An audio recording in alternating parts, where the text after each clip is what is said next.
sebagian keluarga yang apa ya, kayak merasa kalau ada aku di situ tuh kayak semuanya tuh dipisahin gitu loh. Kayak alat makan, minum, kamar mandi.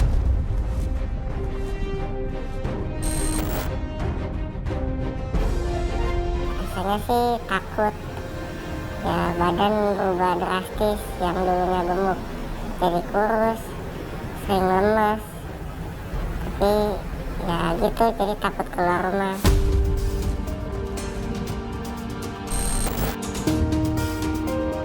Di situ banyak anak-anak yang HIV positif. Mendingan kita usir aja mereka dari sini.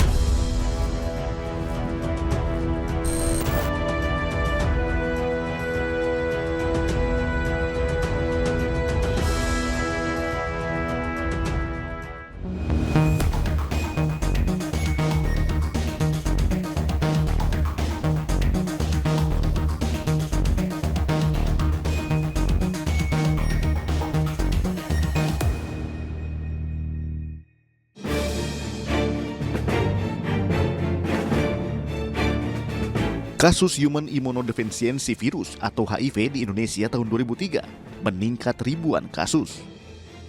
Menurut data Kementerian Kesehatan, ibu rumah tangga menjadi salah satu penyumbang terbesar dengan angka mencapai 35% dari total kasus yang ada.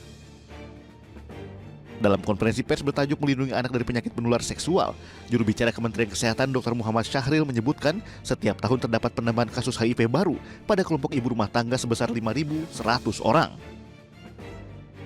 Sementara, menurut Profesor Dr. Zubairi Zurban, penemu kasus pertama AIDS di Indonesia, kasus HIV pada ibu rumah tangga mayoritas terjadi akibat tertular dari pasangannya. Ibu rumah tangga tertular karena suaminya tertular, namun ada juga ibu rumah tangga yang tertular karena perilakunya.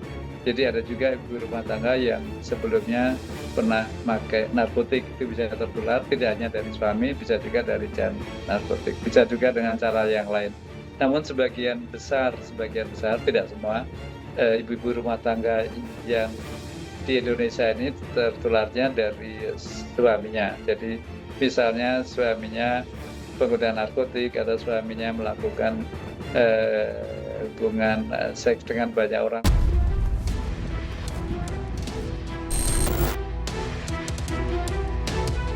Melalui penelusuran di lapangan, tim iNewsFile menemui Hages Budiman, seorang ibu rumah tangga yang juga merupakan penyintas HIV/AIDS selama lebih dari 17 tahun. Hages terdiagnosa positif HIV/AIDS dari sang suami yang sebelumnya merupakan pecandu narkoba. Awal terinfeksi itu di tahun 2006. Itu awal tahu dari almarhum suami aku yang waktu itu tuh sempat sakit gitu ya, dalam waktu 2 minggu itu dia mengalami wasting syndrome. Wasting syndrome tuh tiba-tiba dia kehilangan berat badannya, menyusut gitu ya, lebih dari 10% berat badan normalnya dia. Makin lama makin memburuk, jamurnya mulai banyak di mulut, nggak bisa makan segala macem. Ternyata begitu dicek hasilnya positif. Nah, karena dia punya istri dan saya juga baru melahirkan, pada saat itu baru melahirkan 40 hari. Jadi ya mau nggak mau kan istrinya juga harus dicek.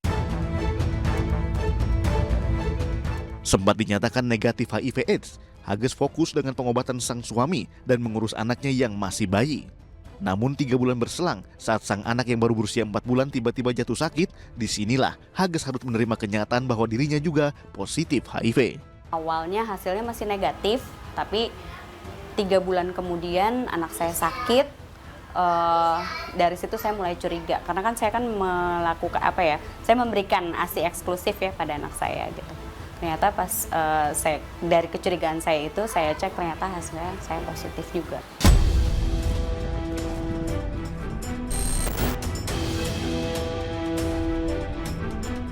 Ujian Hages tak berhenti di situ.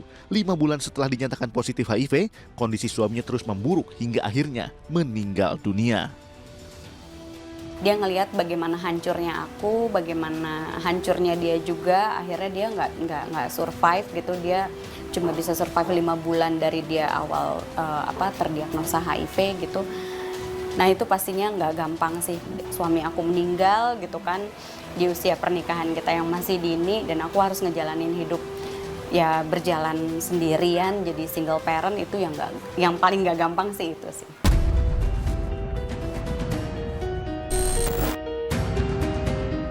Tidak saja berjuang dengan melawan penyakitnya, Hages juga harus kuat melawan stigma buruk dari orang lain, bahkan dari keluarganya sendiri. Tapi ada sebagian keluarga yang kayak merasa kalau ada aku di situ tuh kayak semuanya tuh dipisahin gitu loh.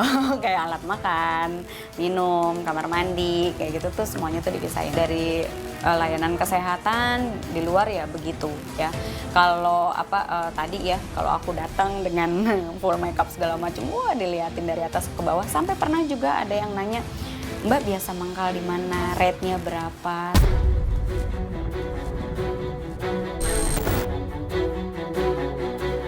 Meski sering menerima stigma buruk, Hages tak ambil pusing. Bagi Hages, perilaku tersebut terjadi karena kurangnya informasi di masyarakat terkait HIV/AIDS. Pasti ada rasa tersinggung atau bagaimana itu udah pasti gitu. Cuma sekali lagi aku berpikir secara positif aja gitu, bahwa mereka melakukan itu karena mereka tidak tahu gitu, karena mereka kurang informasi, karena mereka kurangnya edukasi gitu. 5 tahun menjadi orang tua tunggal, Hages kembali berumah tangga dengan sesama orang dengan HIV atau ODHIV, yang juga seorang aktivis HIV, Samsu Budiman.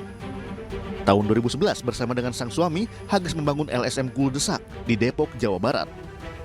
Sebuah wadah untuk memberikan penyuluhan sekaligus mendampingi orang dengan HIV dan pengguna nafza.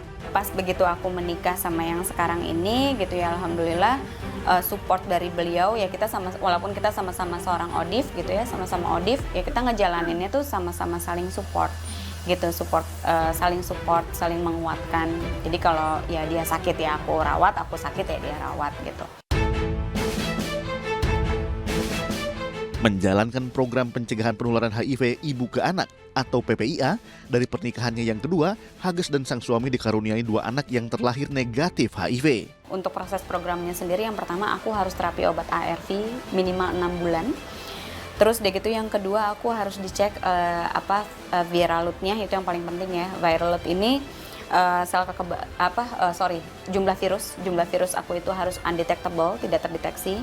Yang ketiga, CD4 atau sel kekebalan tubuh aku itu harus ada di angka normal. Angka normalnya itu adalah 410 sampai 1599. Yang keempat, aku tidak punya infeksi oportunistik lain, seperti ada virus-virus lain, rubella kah atau apalah gitu ya. Jika semua syarat program PPIA bisa dipenuhi, maka ibu ODIF bisa melahirkan secara normal dan menyusui sang anak tanpa khawatir anak terinfeksi HIV. Untuk proses melahirkannya, untuk sekarang ini sebenarnya boleh ya untuk melahirkan normal dan juga memberikan ASI eksklusif pada babynya, itu boleh banget. Tapi dengan program PPIA tadi, dengan syarat-syarat yang 4 syarat itu tadi ya.